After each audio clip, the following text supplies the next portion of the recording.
पालक के 8 health benefits. जब भी ग्रीन वेजिटेबल्स का जिक्र आता है तो पालक का नाम भी उसमें जरूर आता है।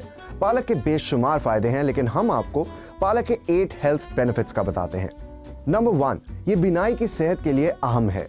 इस पौधे के कंपोनेंट्स आईसाइट की सेहत के लिए अहम हैं और ये मोतिया या कैटरैक्ट के खतरे को कम करने के लिए भी मदद करते हैं। नंबर 2, ये जिस्म में तवानाई बढ़ाती है।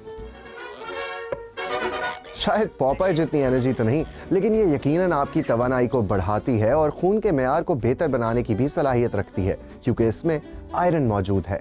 नंबर 3, ये दिल की सेहत के लिए भी मददगार साबित हो सकती है। रिसर्च से पता चलता है कि नाइट्रेट से भरपूर ग़िज़ाएं, बिलखुसूस ग्रीन वेजिटेबल्स, हार्ट अटैक से बचने की अहलियत को बढ़ा सकता है। नंबर 4, हड्डियों की सेहत में मददगार। पालक में विटामिन के अलावा मैग्नीशियम, फास्फोरस और कैल्शियम होता है, जो हड्डियों की सेहत के लिए बहुत फायदेमंद है। नंबर 5, ये कैंसर से लड़ने में भी मददगार साबित हो सकती है।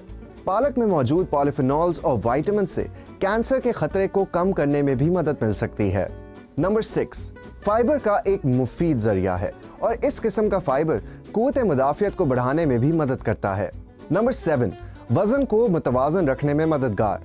पालक में पाए जाने वाले फाइटोकेमिकल्स ऐसे हार्मोन्स प्रोड्यूस करते हैं जिससे वजन कंट्रोल में रहता है। और नंबर 8, ज़हनी सेहत को सपोर्ट मिलती है। पालक में एंटी स्ट्रेस और एंटी डिप्रेसेंट खुसूसियात पाई जाती हैं और ये स्ट्रेस हार्मोन कोर्टिसोल को कम करने और मूड को कंट्रोल करने में मदद करता है। हम में से मेजॉरिटी के लिए पालक एक महफूज और न्यूट्रिशियस ग़िज़ा है, लेकिन जिन लोगों को किडनी स्टोन्स या उससे रिलेटेड कोई बीमारी है तो उनके लिए शायद पालक एक अच्छी ऑप्शन नहीं। बाकी आप इसमें आलू डालें, पनीर या फिर गोश्त। पालक के बहुत से हेल्थ बेनिफिट्स हैं।